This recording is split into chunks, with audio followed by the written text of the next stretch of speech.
na nossa sociedade ocidental, né? Então a gente realmente tem muito problema de entender alguns conceitos que a gente caminhou durante todo esse tempo, essas duas últimas quintas-feiras. A gente já vai lembrar um pouco desses conceitos aqui, tá? Quem não teve acesso ao material das duas primeiras quintas-feiras, manda um recadinho aí no chat, tá? Que a gente vai estar encaminhando o linkzinho para você fazer parte do nosso grupo de WhatsApp. Nós temos um grupo de WhatsApp exclusivo para esse seminário. A gente pouco fala ali, tem pouquíssima coisa, mas é só uma forma da gente canalizar um pouco aqui as informações e tal, para a gente ganhar tempo e enfim. Nós temos, você pode acompanhar a gente nas redes sociais, no meu perfil de Instagram, @jonatas_v_barros, né? Você tem também ali no Facebook, tem muito material, e nosso canal também, Jonatas Barros, no YouTube. Essas aulas todas estão ali no nosso canal do YouTube. E eu vou estar mandando sim, Silvia. E vocês podem estar acompanhando ali todo esse conteúdo. Tem outros conteúdos também. A novidade é que a partir de maio nós vamos estar lançando a escola Alianças de Sangue, onde a gente vai estar lançando vários cursos nessa área de família, libertação, paternidade, perdão, alianças de sangue, né? Adoração. Nós estamos montando um módulo, né, exclusivo para adoração. Eu e os meus irmãos, eu, Samuel e Thalita, nós estamos montando um material de apoio, né, a igrejas, a adoradores, enfim, que a gente vai estar apresentando algumas ferramentas, né, teológicas, entendimentos sobre culto. Então, assim, fica atento, você que faz parte de uma igreja ou faz parte de um ministério de adoração da tua igreja, que a gente vai estar lançando assim um material assim super precioso, atual, né? O Samuel, meu irmão, ele terminou agora o mestrado dele em gerações. Ele fez defendeu uma tese, né, sobre a diferença de gerações. Por que às vezes a gente fala uma linguagem que o nosso filho ou as crianças não entendem, porque a gente precisa falar a linguagem dessa geração, né? Então a gente vai estar assim realmente montando um trabalho muito legal, creio eu que inédito. E fiquem atentos que a gente, através daquele grupo, do Alianças de Sangue, a gente vai estar soltando aí os próximos passos, tá legal? Tudo formato EAD, né? A gente vai estar lançando esses cursos todos em EAD para facilitar a tua demanda, não precisar ficar 1 hora por dia, né? Você vai avançando no estudo, respondendo alguns questionários, né? Para a gente estar disponibilizando para o corpo de Cristo essa ferramenta bem legal. Eu garanto para vocês que vem coisa assim muito legal, muito especial para os cristãos da nossa nação. Tá bom, gente? Sem mais delongas, eu queria agradecer aqui todos que estão aqui. A gente já completou aqui uma tela inteira de gente aqui. Tá legal? E eu quero fazer uma breve recapitulação de tudo que a gente viu. Tá legal? Então, nós vimos que Deus é um Deus de aliança, né? Todo o relacionamento de Deus com o homem é baseado no conceito de aliança, né? Deus é um Deus que se relaciona através de uma aliança estabelecida com o homem, né? Essa aliança, ela traz, né, alguns pilares que são importantes a gente entender. Um deles é a proteção, é a garantia da proteção. Deus protegerá aqueles que são seus, né? Salmo 10, 7, a gente viu falou muito sobre a necessidade, né? Refletimos muito sobre essa necessidade de proteção através da aliança. Nós falamos também bastante sobre outra característica importante da aliança, que é a garantia de prosperidade dos negócios, né? Ou seja, todo o reinado, toda a autoridade, o reinado sobre a terra nos foi dado, né? Isso não quer dizer que nós vamos enriquecer, mas também nós não vamos padecer necessidades sem que o Senhor venha em nosso auxílio, né? Então a gente falou sobre a nossa participação nisso, nessa prosperidade, onde nós estabelecemos as nossas tendas, a nossa casa, a nossa vida nos lugares altos e não nos lugares baixos. Nós refletimos sobre essa realidade ali na vida de Abraão e Ló, né? Então, onde surgiu essa aliança de Deus com o homem? Através do fôlego de vida. Deus estabelece ali um limite para a liberdade humana dentro do Éden, né? As duas árvores colocadas, a árvore da vida, né? Que é exatamente a herança da vida eterna, e a árvore do conhecimento do bem e do mal, que se nós comêssemos, se o homem comesse, o que aconteceu, nós morreríamos, né? Então, esta árvore do conhecimento do bem e do mal, ela se tornou uma herança, né, prometida lá em Apocalipse 2, né? A árvore da vida, ela se tornou uma herança para quem vencesse a vida eterna, né? Apocalipse 2:7. Então a gente falou muito sobre isso, sobre a estratégia do inimigo, né, de desejar abalar a fé do homem em Deus, a confiança estabelecida no coração do homem em relação à palavra de Deus. Ou seja, Satanás vai sempre agir em favor disso, né, de desestabilizar nossa confiança na paternidade de Deus, né? Ele sempre quer apresentar um Deus bonachão, um Deus que não cumpre as suas promessas, né? Esse é sempre o propósito de Satanás. Então, mas o propósito de Deus é sempre tirar a gente dos lugares baixos para levar para os lugares altos. A gente viu que Jesus fez isso, né? Vindo do céu, habitando na terra, retornando para o céu para que um dia nós habitarmos onde ele habita, né? Então, essa aliança, tudo isso é garantido por causa da aliança, do corte da aliança feito em nosso favor. Como é que essa aliança é firmada? Derramamento de sangue. O sangue junta o mundo espiritual ao mundo físico. É uma moeda espiritual. Gente, eu estou resumindo, tá? Bem rapidinho. E a gente a gente viu ali sobre a aliança entre um homem e uma mulher, né? A gente viu como esta aliança de sangue, o pacto de sangue foi estabelecido, principalmente quando entrou ali o pecado, né? Aliança de proteção, cobrindo a nudez. O sangue liga o mundo físico ao mundo espiritual. Enfim, gente. Aula passada, no seminário da quinta-feira passada, nós vimos sobre os dois pactos de sangue que, biblicamente, nós podemos fazer. O primeiro com Deus, né? O pacto de sangue através de Jesus Cristo. Nós refletimos sobre o memorial da renovação, que é a ceia, né? Todo o pacto de sangue, ele tem um cerimonial de renovação através da comunhão. Sempre a comunhão é tida como renovação de aliança. A gente refletiu um pouco sobre a ceia, a gente até falou um pouco sobre o que é comer a ceia, ceiar de forma indigna, né? Sem avaliar os seus atos. A gente viu ali um pouco da palavra do apóstolo Paulo. E a segunda aliança que Deus permite que a gente possa fazer com alguém é através da aliança do casamento, através da aliança com o nosso cônjuge, né? Então a gente viu que dentro do cônjuge existe a necessidade da pureza sexual, né? A virgindade masculina, né? Junto com a consagração masculina.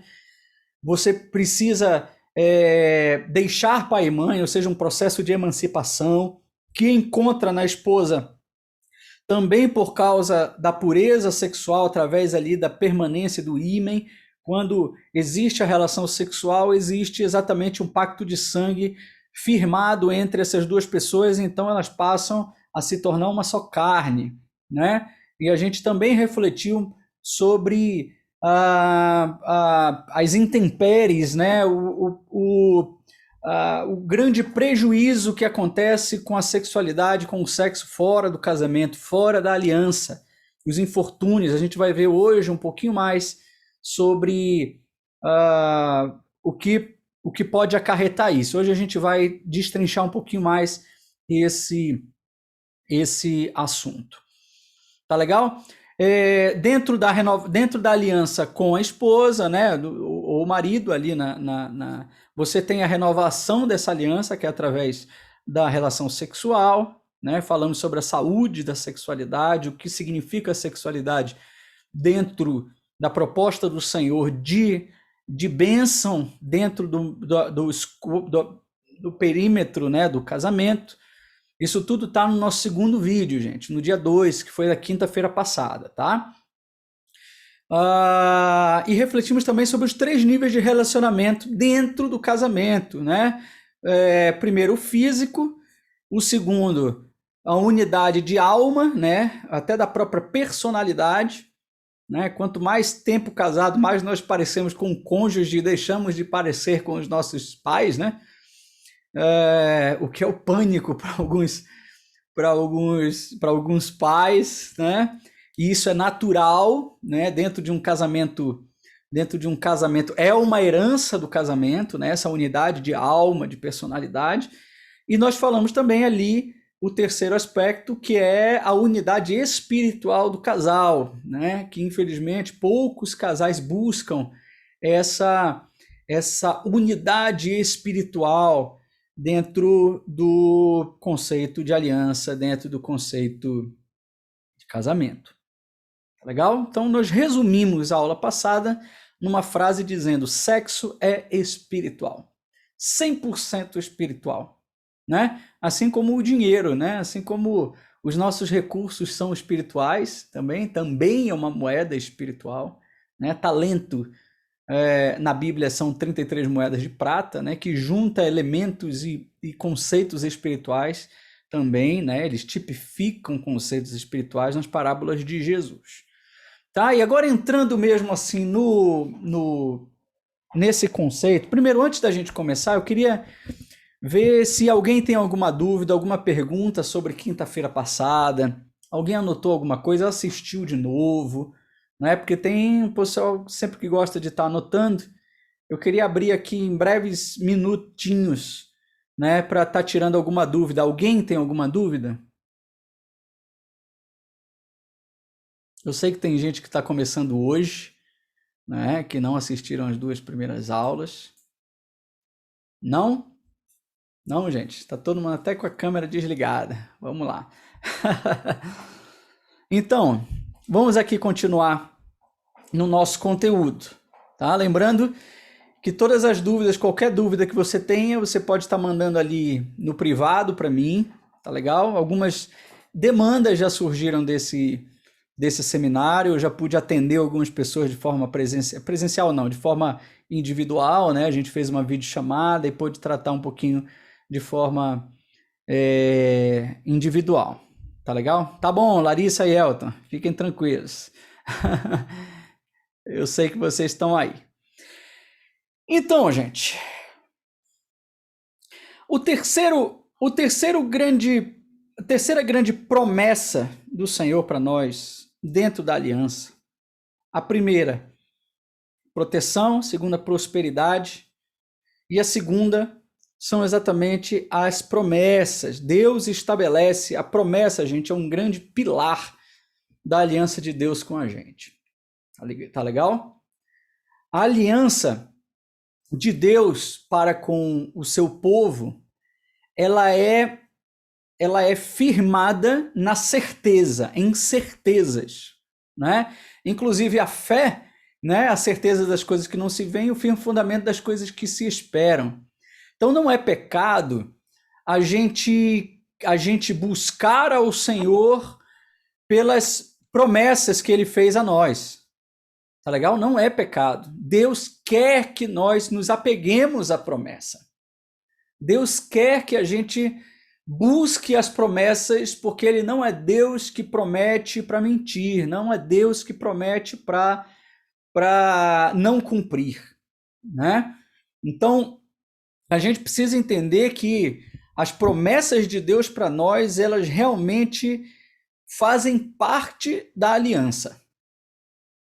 Tá legal? Elas fazem parte da aliança. Nós cremos porque nós cremos na promessa.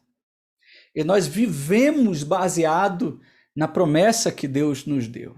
Tá bom? Então, tira um pouco da tua cabeça esse negócio, porque a gente não pode se aproximar de Deus porque só pelo que ele pode fazer, só pelo que... Não, gente, podemos sim, porque a promessa, gente, é algo assim que mantém a gente no caminho, e a promessa é algo que, na sua grande maioria, na sua grande parte, nós vamos experimentar futuramente, né? E Deus fez dessa forma para que nós perseverássemos. Então, existem promessas que são promessas do conceito de aliança, que são para esta vida, para esta batalha, para esta guerra que nós vivemos, mas também existem promessas, né, de galardão para todos aqueles dos que permanecerem, porque Deus tem prazer no galardão, ele tem prazer em dar, né, em nos retribuir tudo o que toda a nossa disposição de lutar pelo seu reino aqui na terra. Então,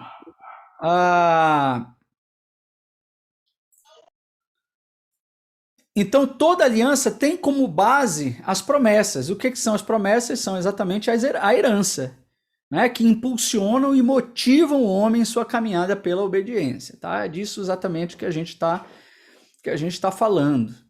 Tá? Então persigam, vão atrás das promessas do Senhor. E tem horas até, inclusive, como nós temos orado pelos enfermos, tem promessas que o Senhor estabeleceu para nossa vida aqui, agora. Né? E eu não quero entrar muito nesses detalhes. Eu estou mudo aí, Daniel. Eu estou mudo para todo mundo. Gente, está todo mundo me ouvindo? Estão me ouvindo? Sim, eu estou ouvindo. Certo. Eu estou ouvindo você sim. Dani, então é contigo aí, Dani. Veja aí nas configurações, Daniel, do microfonezinho aí do Zoom. Coloca Select a Speaker. Aí você escolhe a saída. Tá bom? Vamos lá. Vamos seguir aqui. Então, não é pecado a gente perseguir a promessa. Não é pecado. Tá legal? Vamos perseguir a promessa. Né? Nós precisamos entender que a Bíblia é um livro de testamento, e testamento trata de herança. Tá? Herança são coisas que a gente vai receber. Tá legal? Nós temos o Velho Testamento e nós temos o Novo Testamento, o Antigo Testamento e o Novo Testamento. E isso é exatamente garantia de que nós receberemos a nossa herança. Então, a gente precisa perseguir a obediência, em obediência, para alcançar a herança. Tá legal? E agora, eu queria iniciar aqui um assunto, que é um assunto assim, bem denso, que é um assunto assim, muito importante para a gente entender sobre algumas dinâmicas que a gente vai usar nesses próximos minutos, tá? Tem um pessoal aqui que já tem caminhado com a gente já há um tempo. Peraí que deu um bug aqui. Peraí. E que a gente já falou um pouco exatamente sobre o tribunal de Deus. Tá legal? Sobre o tribunal de Deus. Eu queria entrar aqui nessa brecha aqui. Para a gente entrar um pouco sobre o tribunal de Deus, para entender a dinâmica da aliança, tá? A gente vai precisar desmistificar um conceito que foi extremamente deturpado no nosso meio. Tá legal? Que conceito é esse? O conceito de bênção e maldição, tá? Então, o conceito de bênção é muito interessante. A gente sabe, a gente conhece e aceita e vive com uma certa facilidade, né, este conceito, convive com esse conceito de bênção de uma forma muito tranquila. Mas nós temos, assim, uma certa dificuldade de entender o conceito de maldição, né? Então, a primeira coisa que a gente precisa saber, que a maldição, gente, ela é uma palavra inteiramente bíblica, tá? É um conceito bíblico. O conceito de maldição, ele não vem originalmente do ocultismo, tá? Muito pelo contrário. Muito pelo contrário. É uma palavra bíblica com mais de 200 ocorrências, ou seja, não é algo que a gente deve menosprezar. Tá legal? Então grava isso. A palavra maldição, ela foi por causa do nosso pensamento animista. O que é o animismo? O animismo é quando a gente permite com que algumas culturas, alguns elementos, né, de feitiçaria, ou vamos dizer assim, colocar como sagrado coisas que não têm em si poder sagrado ou importância sagrada, né? Deturpar, o animismo, ele deturpa os conceitos bíblicos para botar conceitos não bíblicos, né? Então, um dos que nós temos de maldição, de bênção e maldição, que bênção vem de Deus e a maldição vem do diabo, tá? A gente vai precisar reorganizar esse conceito na nossa cabeça para a gente entender melhor o conceito de aliança, tá? Então, o segundo ponto, para que a gente continue entendendo o conceito de maldição, e a gente falou, o primeiro conceito é que a palavra maldição é uma palavra bíblica, né? Ela não nasceu no ocultismo, né? E a gente precisa saber o significado bíblico de maldição, tá? Então, assim, existem várias palavras na Bíblia com sentidos específicos para designar a palavra traduzida em português como maldição. Então, essa palavra que nós entendemos, nós temos como maldição, a Bíblia tem vários termos, assim como amor, né? Assim como o amor, nós temos uma única palavra, o grego tem 3 palavras, 4 palavras, dependendo da situação, né? Então, a maldição, o conceito de maldição também, né? Mas, basicamente, todas essas palavras têm 3 significados. A gente vai passar bem rapidamente sobre esses significados, tá? Anota aí, grava bem esses conceitos. O primeiro significado bíblico da maldição é o castigo advindo da quebra de um mandamento, tá? Uma aliança com Deus ou quebra de uma promessa ou juramento. Gente, a gente precisa entender aqui muito assim, a gente precisa tomar cuidado com isso, tá?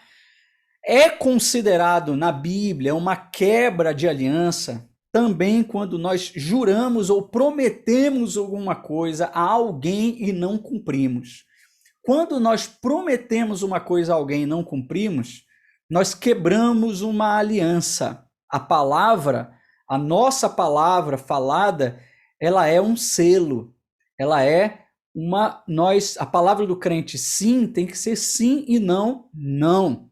É uma assinatura, é uma confissão, né? Nós precisamos entender que a Bíblia não fala somente de confissão, de confessar pecados, mas também de confessar a fé, confessar a certeza. E todas as vezes que nós prometemos, que a gente coloca a nossa palavra em algo, nós assinamos embaixo. Então, a palavra que tem esse sentido no Antigo Testamento é Alá, A-L-A-H, né? E o Novo Testamento, a gente tem a palavra anátema, né? A gente vê lá em Gálatas 1:8, que também significa aquilo que é proibido por força de punição, castigo ou destruição.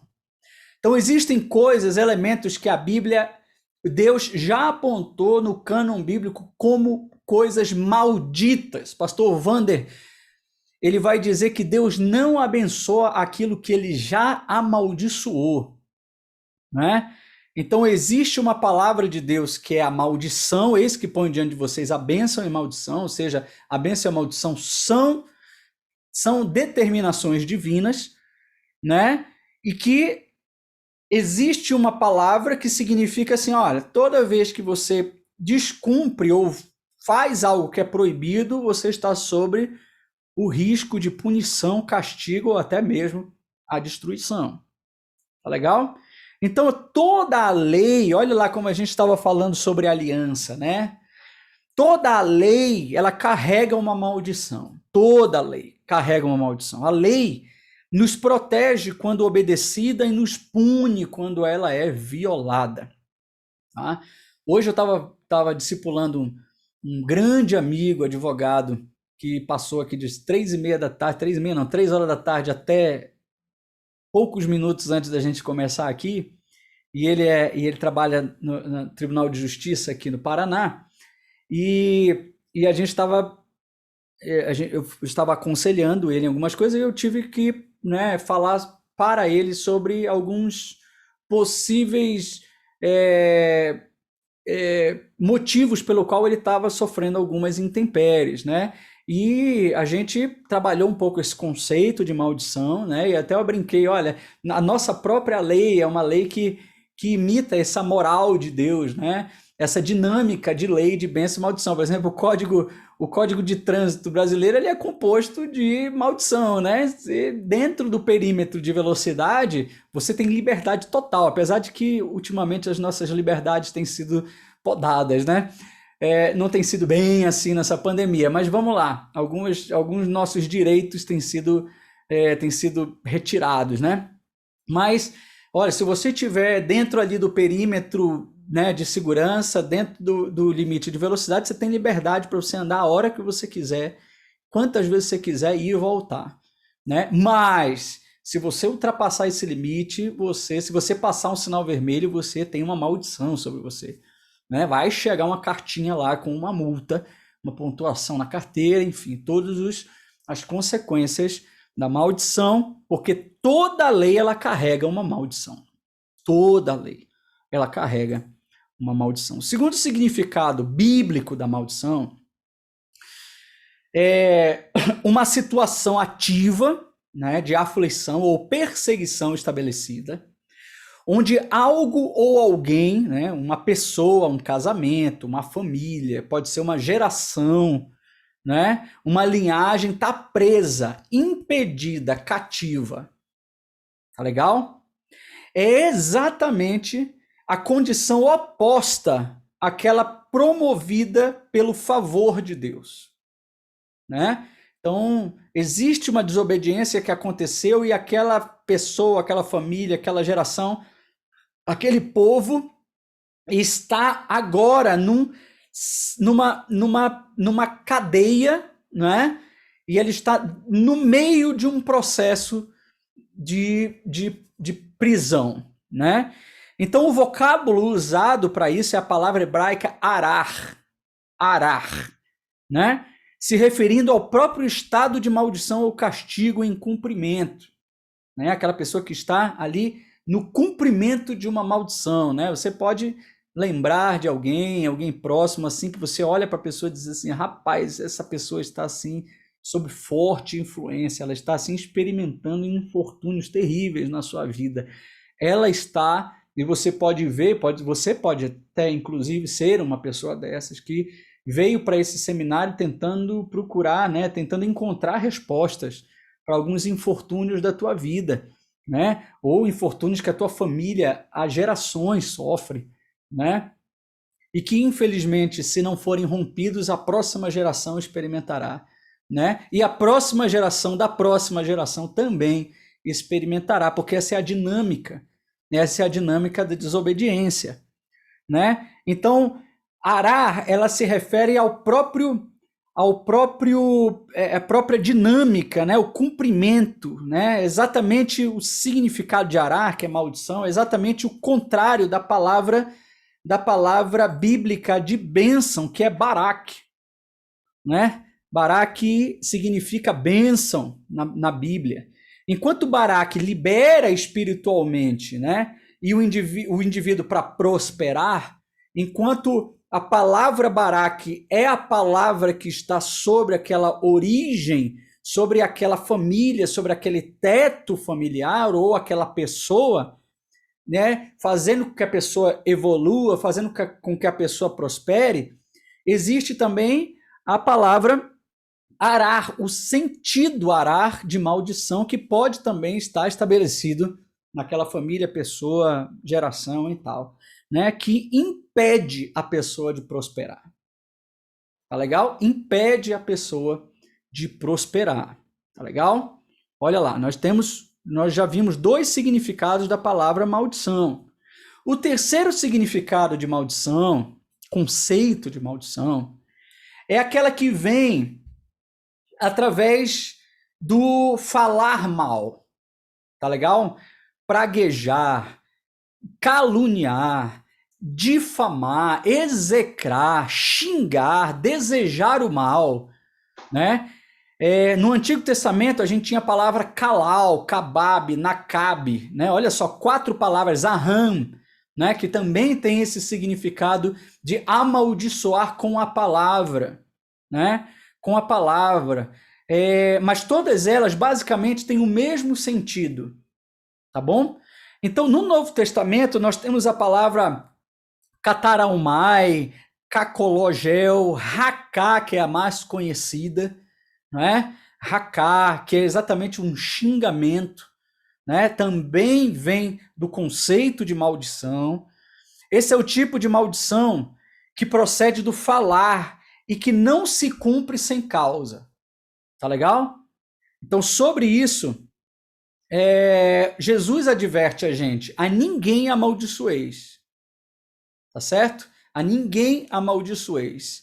Então, esse é o tipo de maldição que, se não tiver, provérbio vai dizer que a maldição sem causa não tem efeito. É este arar, né? Este racar, na verdade, no Antigo Testamento é o kalal, né? Então, se alguém, não te preocupa que se você estiver andando em santidade, buscando os caminhos do Senhor, obedecendo ao Senhor, não há sobre nós encantamento, não há sobre nós maldição. A pessoa pode chegar e fazer um despacho na frente da minha casa, lançar uma palavra de maldição sobre a minha casa que não vai pegar, não vai pegar. Então, maldição sem causa, kalal, racá, sem causa, não tem efeito, não tem efeito. A não ser que você aceite essa palavra, tá legal? E coloque para dentro, concordando com essa palavra, tá bom? Mas eu creio que ninguém aqui faria, né, algo desse tipo. Então, o terceiro conceito de maldição, ele aparece contextualizado, né? Desculpa, o contexto de maldição, ele aparece sempre contextualizado ao povo da aliança, tá bom? Deuteronômio 28:15 vai dizer: será, porém, que se não deres ouvido à voz do Senhor teu Deus, não cuidando em cumprir todos os seus mandamentos e os seus estatutos que hoje te ordeno, então virão todas estas maldições sobre ti e te alcançarão. E te alcançarão. O que Deus está dizendo assim? Olha, eu estou colocando, se vocês não derem ouvidos à minha voz, a minha lei, tá certo? E não cumprirem os meus mandamentos, tá legal? Lembrando que nós temos ainda mandamentos no Novo Testamento. Eles foram ressignificados, né? Os mandamentos que antes foram cravados, foram escritos em tábuas de pedra, foram agora escritos em tábuas de carne, em corações de carne, né? Então, as bênçãos que nós desfrutamos por causa da Bíblia não são uma herança permanente. As nossas escolhas determinam se nós continuamos seguros nelas ou não. Tá legal? Então, é uma escolha, é sempre a lei, o princípio de onipotência de Deus e o princípio da responsabilidade humana. Tá legal? Então, eu, como um ex-grande calvinista, né, eu fui um dos caras mais cegos, né, da minha família no conceito hiper-calvinista, eu tinha sérios problemas, inclusive, de entender esse conceito, de entender a minha responsabilidade nesse papel. Quando eu me debrucei sobre o conceito de aliança, sobre tudo isso que eu tenho ensinado para vocês e ministrado na vida de vocês, eu passei a crer que existe sim uma determinação de Deus, mas uma determinação de propósitos dentro desta aliança. Quem estiver dentro dessa aliança, o Senhor honrará e o Senhor salvará, né? Mas a nossa escolha individual é fazer parte dela ou não, permanecer ou não, né? Então a minha escolha individual é: eu largo tudo para fazer parte desse caminho ou não, né? Essa é a minha participação, a participação humana, né? A responsabilidade humana. Então a maldição, ela vem, gente, primariamente para alertar, avisar, advertir. A maldição, ela tem, assim, a principal função, né, de prevenir. Deus estabelece a maldição e, infelizmente, muitos de nós desconhecemos as maldições, tá? Desconhecemos as maldições e a gente entra realmente em muitos infortúnios da vida, e a gente está tentando trazer aqui um pouco desse entendimento, tá? Que exatamente o que a gente precisa entender, que ela não é em si destrutiva, mas ela é primeiramente preventiva. Não saia, não vá, porque senão eu vou ter que, né, pastor, bater com a vara para você voltar, né? Então, em segundo lugar, a maldição ela vem para corrigir, confrontar, instruir. Ela é terapêutica e didática. Olha, gente, eu conheço muita gente, muito crente, que, rapaz, definitivamente se converteu quando experimentou os resultados da sua desobediência. Porque enquanto ele não experimentava os resultados da sua desobediência, ele estava assim, livre, leve, solto, experimentando, né? Experimentando ali a comunhão dos irmãos, e nada de mal acontecia, e ele estava ali escondido, né? Pastor Cote, normalmente ele disse, né? O melhor lugar para se esconder de Deus é na igreja, né? Não existe lugar melhor para se esconder de Deus do que dentro da igreja, né? Todo mundo ali, rapaz, é um lugar fácil de se esconder de Deus, né?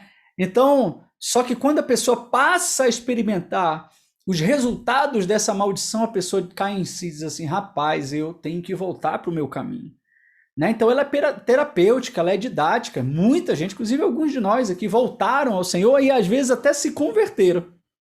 Até se converteram depois de uma grande tribulação, de um grande problema. Porque enquanto não tinha acontecido uma grande perda, eles estavam negando o caminho e a palavra do Senhor, né? Então, por exemplo, tem muita gente, na minha experiência como capelão de presídio de segurança máxima, tinha muita gente, pessoal, que se convertia depois de uma possessão demoníaca. Que o cara estava lá experimentando e tal, as coisas, estava lá na vidinha dele, alguns até de origem cristã, de famílias cristãs, e de repente, ali num evangelismo nosso, a pessoa caía possessa, né? E essa pessoa assim ficava, depois da libertação, depois que a gente expulsava aquele demônio, a pessoa nunca tinha experimentado aquilo, e ela diz assim: pastor, por favor, o que eu faço para me livrar disso? Eu não quero mais voltar a acontecer isso. É uma maldição sendo estabelecida na vida dele, e ele se converte, porque realmente a maldição, ela tira a gente da nossa zona de conforto. Ela tira a gente do nosso marasmo, né? Então ela é terapêutica. Em terceiro lugar, a maldição, ela vem para castigar, disciplinar, recuperar, ela é restauradora. Ela é restauradora, né? Em quarto lugar, a maldição, ela vem para destruir, né? Eliminar uma maldade implacável, né? Tem, às vezes, uma maldição na vida de uma pessoa, é um bisturi de Deus arrancando algo que a conversa não deu certo, que a ministração de pastores, que o conselho de pastores, de irmãos, Não deu certo, então Deus vai lá e manda um bisturi, né, para arrancar aquela maldade que está ali de forma terrível na vida daquela família. Às vezes é um histórico familiar inteiro, né? Olha, mas quando essa maldição ela é respondida ou ela não é respondida, ou seja, quando você se rebela contra a maldição e não entende o tratamento de Deus, né? Você morre no deserto. Você morre no deserto. Eu costumo dizer que deserto é caminho, é lugar de passagem, né? Deus não nos fez para morrermos no deserto. Os desertos que a gente enfrenta na vida, eles são desertos que servem para abençoar a gente, para tirar as nossas infantilidades, tirar as nossas incredulidades, as nossas idolatrias, né? A Bíblia é muito cheia de exemplos disso. Então, quando não respondida, ela torna-se destrutiva, né? Então, o papel primário da maldição é denunciar a existência de uma desordem espiritual, né? Uma transgressão pessoal, geracional ou até territorial. Tá legal? A vida e a natureza possuem vários dispositivos que nos avisam quando algo está em desacordo com o propósito, com o seu propósito. Quando a gente compreende os papéis desempenhados pela maldição, né, a gente conclui que a maldição é, na verdade, estranhamente, uma bênção. Uma bênção. Eu vou repetir. Quando a gente compreende o papel desempenhado pela maldição, ou seja, a vara de um pai que açoita aquele a quem ama, né? A gente conclui que a maldição é, na verdade, estranhamente, uma bênção. É até meio contraditório, né? Mas quando a gente entende um infortúnio sobre a nossa vida como um aviso de Deus para nós voltarmos à obediência, a gente vai agradecer ao Senhor, porque se isso está acontecendo na nossa vida é porque Ele ainda quer contar com a gente. Ele ainda quer tratar a gente, né? Nós não fazemos a obra, nós somos a obra. A obra de Deus somos nós. Nós somos a obra de Deus, né? Então, todas as vezes que tentamos lidar com as consequências de uma desordem espiritual, sem lidar com as consequências das suas respectivas causas, a gente se coloca em rebelião ao propósito de Deus. Então, quando a gente fixa os olhos somente na consequência, que somente na desordem, na maldição, né? E não volta o olho para tentar entender o que foi que causou essa desordem, né? A gente se coloca em rebelião contra o propósito de Deus. Tá legal? Porque é do propósito de Deus tratar a gente. Eu vou abrir aqui um grande parêntese. Deus está tratando a sua igreja. Deus está tratando o seu povo, a humanidade, através dessa maldição que se lançou contra nós. Ele está tratando tirando algumas infantilidades, convertendo pessoas, né? Tribulação. O que é tribulação? É o tríbulo, né? É uma peneira que sacode assim, olha, por um movimento mecânico ou de um animal, ou uma pessoa faz isso, é um tríbulo, né? Que você põe ali o grão e esse balanço, esse choque, essa confusão vai filtrar, vai tirar as impurezas. Então, tribulação, deserto, maldição, ela tem essa conotação na Bíblia. De quê? De tirar imperfeições, de tirar infortúnio sobre nós, né? Quando Jesus diz para Pedro, hoje Satanás te reivindicou para te passar na peneira, né? Mas eu oro ao Senhor para que a tua fé seja mantida, porque no dia que tu te converteres, olha só que coisa linda, no dia que tu te converteres, tu vai convencer os teus irmãos. A conversão de Pedro só aconteceu depois de uma tribulação, depois de uma perseguição. Depois de uma perseguição. Então, quando a gente quer quebrar uma maldição sem lidar com essas respectivas desordens, né, por mais espiritual que pareça, ela é uma rebelião. Ela é uma rebelião. Então, a principal chave para lidar apropriadamente com a maldição é o amor à correção. É o amor à correção. Por que essas novas gerações, nós temos cada vez mais dificuldade de lidar com este conceito de maldição? Porque nós não fomos ensinados corretamente a amar a correção.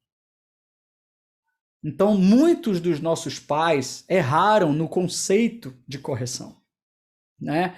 Onde aquela correção, ela mais era uma demonstração do seu desapontamento pessoal, do pai e da mãe sobre nós, né? Desse desapontamento, do que simplesmente uma correção para salvar o filho de um coração rebelde. Onde a vara desse pai, dessa mãe, ela representava a vara do Senhor. Então, todo o filho que ama a correção dos seus pais não vai ter problema, não vai ter dificuldade de sair dos perímetros de desordem que futuramente acontecerão na sua vida. Porque ele vai entender que aquilo ali é o trabalho de um pai, né, que está corrigindo, né, a cada um de forma proporcional. Então, a base da maldição é o castigo. O verbo castigar vem do latim, né, que significa literalmente purificar pelo sofrimento, né? Disciplinar com o intuito de recuperar uma área danificada. O objetivo da maldição, do castigo, né? Assim, gente, por incrível que pareça, é corrigir os nossos caminhos. Deus corrige a quem ama. Hebreus 12, 7. Por incrível que pareça, acredite, em nome de Jesus. O objetivo da maldição é corrigir os nossos caminhos. Do verbo castigar, que vem do latim purificar pelo sofrimento. Ok?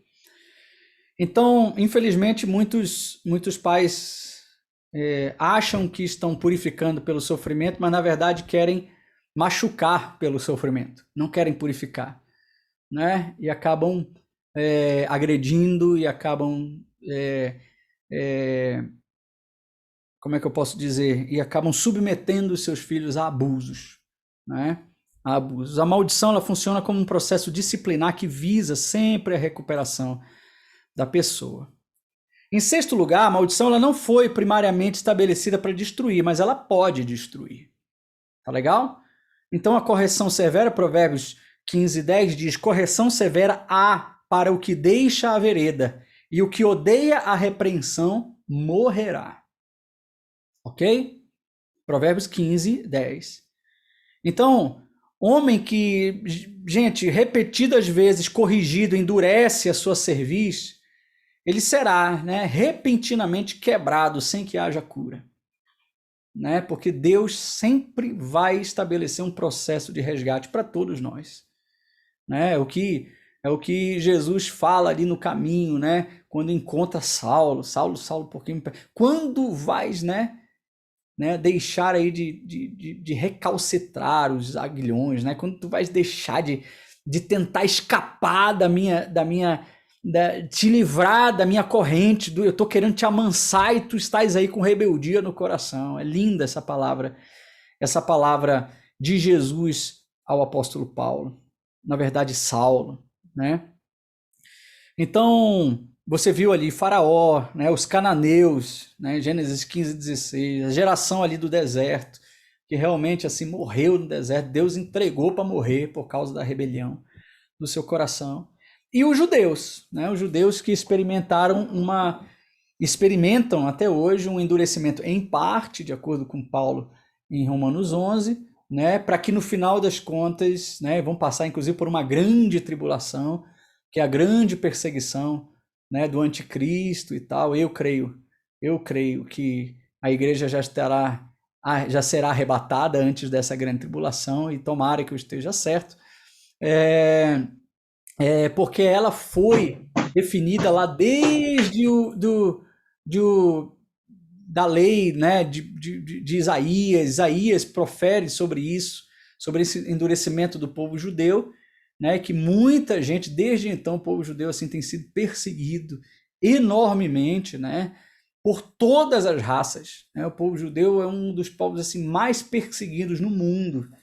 Né? Inclusive, a primeira grande perseguição contra os judeus, já ali fora de Roma, né, fora da igreja, vamos dizer assim, o povo judeu foi grandemente ali perseguido já depois da vinda de Jesus, foi através do povo, da própria igreja cristã, né, que se tornou uma das grandes perseguidoras do judaísmo. Né? Ali existem vários textos de Barnabé, que discipulou Paulo, né, sugerindo a separação e a expulsão dos judeus do meio da igreja, né, e tantas outras coisas que esse tempo aqui não dá para a gente abordar, né, mas que inclusive deram ideias. Né? Nós temos na nossa estrutura, né, na nossa estrutura de reformada, né, orientações antissemitas, né, inclusive por Lutero, né, que inclusive baseou boa parte da perseguição de Hitler contra os judeus no nazismo. Né, e eles experimentam essa maldição desde que o Senhor, de fato, assim, os entregou parcialmente nesse endurecimento do coração, falado ali por Paulo, capítulo 11 de Romanos, mas que no final das contas todo Israel será salvo. Né? Não necessariamente a nação de Israel como uma nação, mas todas as pessoas, os judeus, né, que crerem em Jesus como seu Salvador. Tá? E todos nós que fomos enxertados nessa herança. Então, para a gente encerrar essa parte de maldição, o princípio da maldição, gente, ele é divino, ele não é demoníaco. Tá legal? Ele é divino. A ação demoníaca, dentro de um escopo da aliança, dentro da estrutura de aliança, ela é colateral. A ação dos demônios, ela é colateral. Né? Ela promove a correção. Ou seja, eles são agentes utilizados dentro deste processo de maldição, né? Que causam febre, causam desconfortos, né?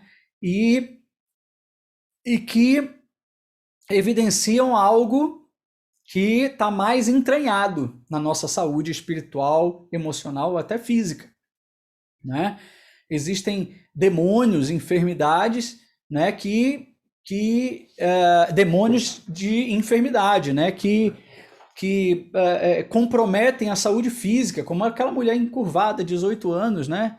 Que Jesus imediatamente reconhece um espírito de enfermidade, né? Que Jesus vai lá, expulsa aquele demônio e a mulher volta a ficar reta, né? Então, essa ação demoníaca, ela é colateral, e às vezes, né, a gente precisa entender que Deus é que está permitindo, né? A gente vê ali o rei Saul sendo visitado por demônios permitidos pelo Senhor na vida dele. Então, quem fere a terra com maldição, gente, é Deus. É Deus. Tá legal? Que fique bem claro isso. A sua lei fere a terra com maldição. Não é o diabo. Né? Isaías 54:16 diz: também criei o assolador para destruir. Olha só que palavra poderosa. Eu também criei o assolador para destruir. Então, quem governa e corrige a criação em todas as suas dimensões, gente, é Deus. É Deus. A gente precisa parar com essa ideia de que existe uma guerra entre Deus e Satanás, entre Deus e o diabo. Não existe isso. Não existe. Existe uma batalha entre nós, né, e a estrutura diabólica que se levanta contra nós. Mas se nós estivermos revestidos de santidade, que é exatamente o resultado da comunhão com o Senhor, o resultado de meditar na palavra de Deus de dia e de noite, não andar segundo o conselho dos ímpios, nem se deter no caminho dos pecadores, não se assentar na roda dos escarnecedores. Deus é por nós. E se Deus é por nós, quem será contra nós nessa batalha? Então, a gente precisa entender que Deus é que governa a criação em todas as dimensões, em todas as suas dimensões. O diabo é apenas um agente espiritual, ele não deve ser desprezado, tá bom? Mas também ele não deve ser supervalorizado. Dentro dessa guerra, dentro dessa batalha, o diabo, Satanás, ele tem um papel, mas é um papel completamente submisso à vontade de Deus. Eu creio nisso, gente, assim, de todo o meu coração. Né? Ele é apenas um agente espiritual. Ele e os demônios são só agentes espirituais. Então a gente não deve desprezar, ele é poderoso, ele tem poder, ele é espírito, né? Mas também a gente não pode supervalorizar. Então, não existe uma disputa de poder entre Deus e o diabo. Isaías 45:7 vai dizer: eu formo a luz e crio as trevas. Eu faço a paz e crio o mal. Eu, o Senhor, faço todas essas coisas. Isaías 45:7. Gente, é muito importante a gente ter esse entendimento, primeiro para a gente ter paz no nosso coração. Tem muita gente aí assustado por tudo que está acontecendo, com medo, né, da ação divina, ou isso é um ataque demoníaco, esse vírus vem do diabo. Gente, o Senhor está no controle de todas as coisas. Então, Isaías 45:7 vai dizer que ele criou as trevas, mas também que ele faz a paz. Ele criou o mal, não é? Mas ele também traz a luz. Dele vem tanto o sim quanto o não. Gente, eu não sei para vocês, mas isso me traz uma paz no meu coração de forma assim maravilhosa. Maravilhosa. Porque eu sei que no momento em que a igreja de Cristo se converter dos seus pecados, abandonar os seus maus caminhos, o Senhor virá em nosso favor e sarará nossa terra. Eu tenho certeza absoluta disso. Eu tenho certeza absoluta disso. Tudo começa com a gente, na nossa desobediência ou na nossa obediência. Eu não sei se eu vou conseguir aqui mostrar para vocês aqui a minha tela, mas vamos já tentar. Eu sei que tem gente que está na... Vamos ver se eu consigo aqui apresentar esta tela aqui.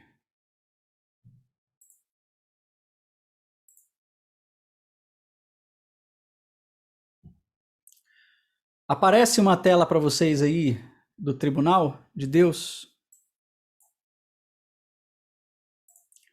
Deixa eu tentar outra coisa aqui. Pera aí, rapidinho. Deixa eu ver se eu consigo. Que esse zoom tem dessa aqui.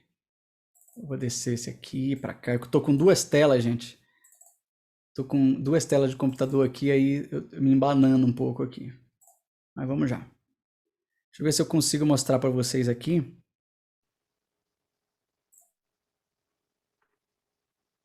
Eu acho que agora vai. Isso. Ok, vocês veem uma tela com um tribunal formado aí? Ok, Franciele deu ok. Deixa eu botar aqui a minha câmera aqui para eu poder acompanhar com vocês. Deixa eu ver se eu tenho uma alguma ferramenta de apontar aqui, gente. Eu não sou muito bom nesse negócio aqui, não. Um point laser, alguma coisa assim. Se tiver alguém, me ajuda aí. Mas vamos lá, vamos tentar. Vamos tentar por aqui.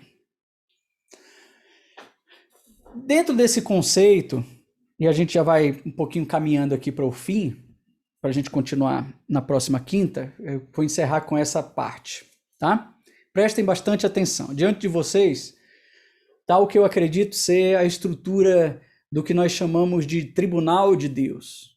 Né? A Bíblia diz que Deus está diante do seu trono, ele está no seu trono, né? E o trono, o rei, ele tem a autoridade para governar e julgar.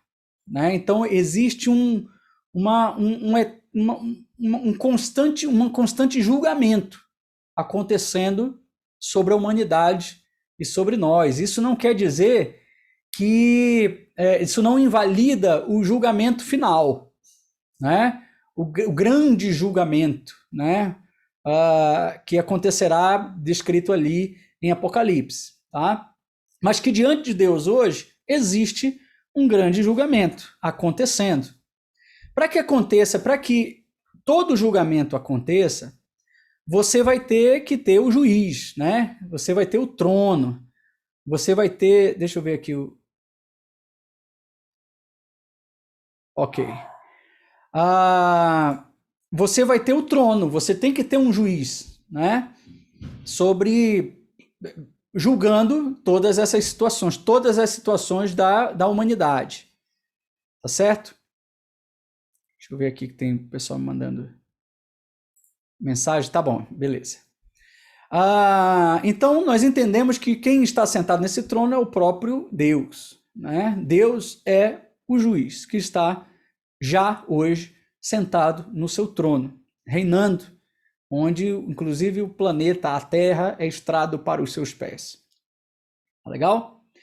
Existe, gente, para compor aí, para justificar um tribunal, você precisa ter o réu, não é? O réu somos nós, né? São os seres humanos, é toda a dinâmica, seja ela uma nação que está sendo julgada, seja ela uma terra, seja ela uma família, seja ela um indivíduo, né? Existe um réu, existe um caso sendo julgado, sempre, sempre no trono, diante do trono, né? E é interessante que você vai ver sempre na figura dos reis ali no Antigo Testamento esta figura de julgamento, né? Salomão, Davi, todos os outros reis, eles tinham um dia determinado para ir e atender às demandas do povo, né? Tem aquele evento clássico de Salomão, né, que ele manda cortar a criança no meio para resolver um problema entre duas mães, uma que era mãe de fato e outra que se dizia mãe, né? Então todo rei ele julga, tá legal? Não é esse reinado que a gente encontra aqui, reinado fake news, né? Reinado meio fuleiro, né? Como o reinado da rainha Elizabeth na Inglaterra, né? Que é o famoso, daí que vem a expressão, é para inglês ver, né? Não é desse reinado. Existe o sentido de rei, ele também traz em si o sentido de julgador, de justo, de trazer justiça. E Deus, gente, não abre mão disso, ele continua sendo o justo juiz. E nós somos a causa, nós somos os réus, né? Nós somos os réus. Para compor esse tribunal, nós temos aqui a figura da acusação. Tá legal? Nós temos aqui a figura da acusação e nós sabemos muito bem quem é o acusador, né? O acusador é aquele, né, que vai levantar contra o juiz todo erro. Ele entrou em todas as brechas da nossa vida, da tua vida, para te acusar diante de Deus, né? Quem é ele? Satanás, né? Satanás é esse acusador. A Bíblia afirma que veio para acusar. Ele é o grande acusador. Inclusive, eu vou abrir aqui um parêntese e falar sobre a diferença de exortar, né? O conceito de exortar, a exortação, meus irmãos, em nome de Jesus, ele tem o significado de colocar-se ao lado, literal, né? O grego, colocar-se do lado, ou seja, ninguém pode chamar a atenção de ninguém sem ter a intenção de caminhar com essa pessoa para que ela saia daquele estado, daquela situação. Então, exortar é muito mais do que chamar a atenção, né? É se colocar do lado para ajudar essa pessoa a sair daquela situação, daquela condição. Qualquer coisa fora isso é acusação. E acusar é Satanás quem faz. Tá legal? Então, antes tira a trave do teu olho para depois acusar o teu irmão, né? Para depois ajudar o teu irmão a sair do estado de pecado dele. Tá legal? E você vai ter ali a defesa, né? A defesa de Cristo Jesus. Meus irmãos, quando nós aceitamos a Cristo como nosso suficiente Salvador, como nosso Cristo redentor sobre todas as coisas, a Bíblia diz que ele passa a ser o nosso advogado de defesa. Aí nenhuma acusação mais há sobre os que estão em Cristo. Por quê? Porque a defesa, ela é promovida através de um pagamento de alguém que é justo, que se colocou no lugar do injusto para pagar a sua dívida diante do julgador, diante do juiz, né? Então Jesus, para os aliançados, é por que nós pregamos a palavra para as pessoas, por que nós ensinamos o evangelho, evangelizamos as pessoas, para que as pessoas encontrem em Cristo Jesus o bálsamo para as suas feridas e a vitória sobre toda a acusação dos seus pecados através do arrependimento, através da confissão dos pecados, né? Só que, gente, esse advogado, Jesus Cristo, ele só vai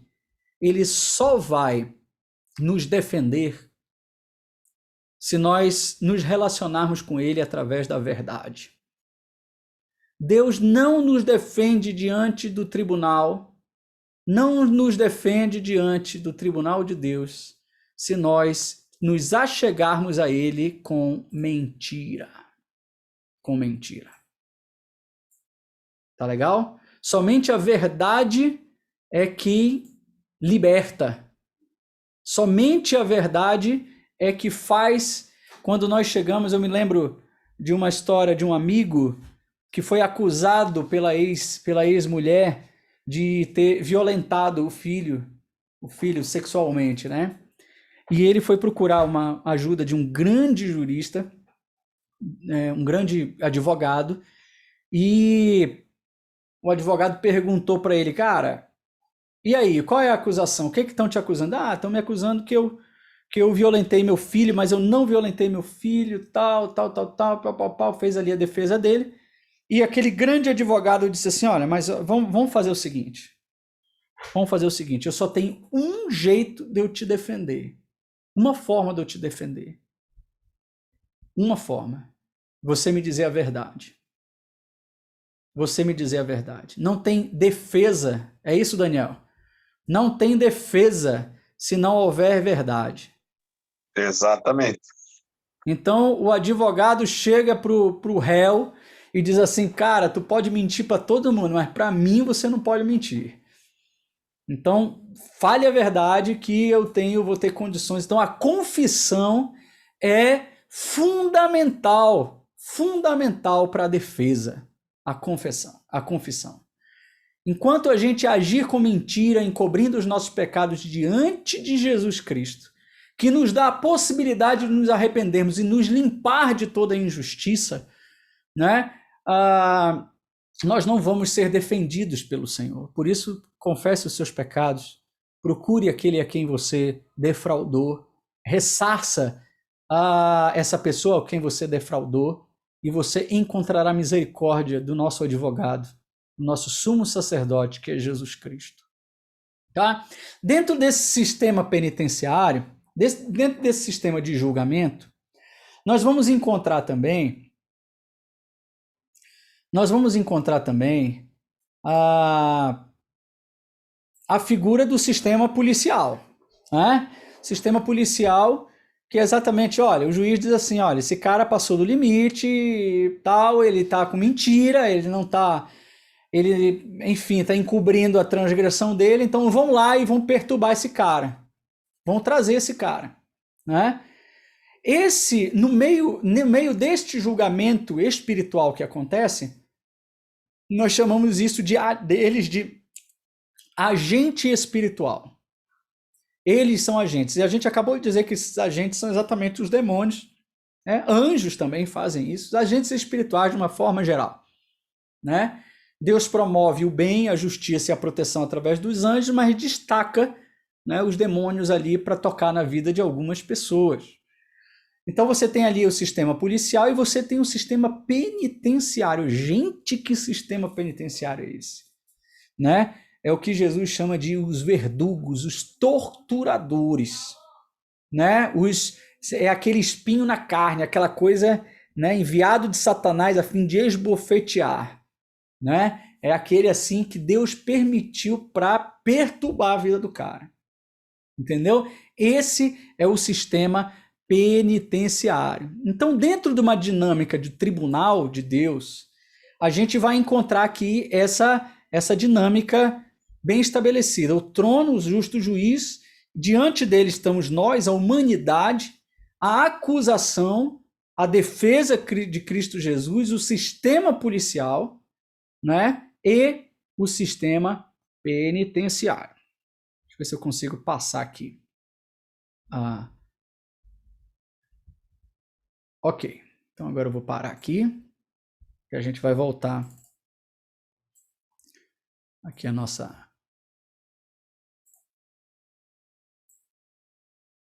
quadro inicial. Até aí tudo bem, gente? Até aí tudo bem? Acompanhando bem?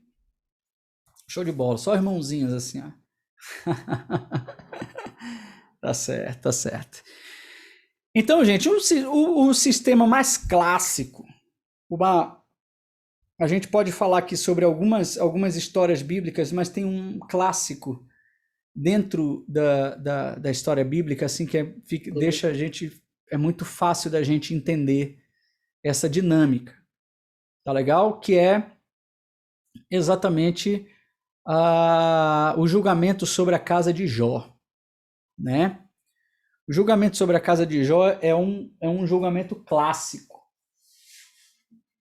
né? Existe ali um julgamento acontecendo, existe um tribunal, existe o acusador, né? O juiz. E eu queria terminar esse módulo de hoje falando um pouco sobre isso, que já é a introdução da quinta-feira que vem, tá? A nossa última aula. Então, a Bíblia diz que havia um homem na terra de Uz, né, cujo nome era Jó, enfim, né? Então, no capítulo 2, né, você vai ver o relato dizendo assim: num dia que os filhos de Deus vieram apresentar-se, né, perante o Senhor, ou seja, diante do trono do Senhor, veio também Satanás entre eles apresentar-se perante o Senhor. Né? Então o Senhor disse a Satanás: de onde vens? De onde vens? Respondeu Satanás ao Senhor e disse: de rodear a terra e passear por ela. Né? Então, o juiz olha, né? Ele vê ali Satanás se achegando diante do trono. E notem, gente, que não é Satanás que se refere a Deus. Satanás só vai entrar em contato com Deus quando Deus permite. Então Deus vai lá e diz assim: vem cá, de onde tu estás vindo? E Satanás diz: olha, eu estou cumprindo meu papel, né? Estou rodeando a terra. Não é acusação? Então eu estou rodeando a terra. Né? De onde vens?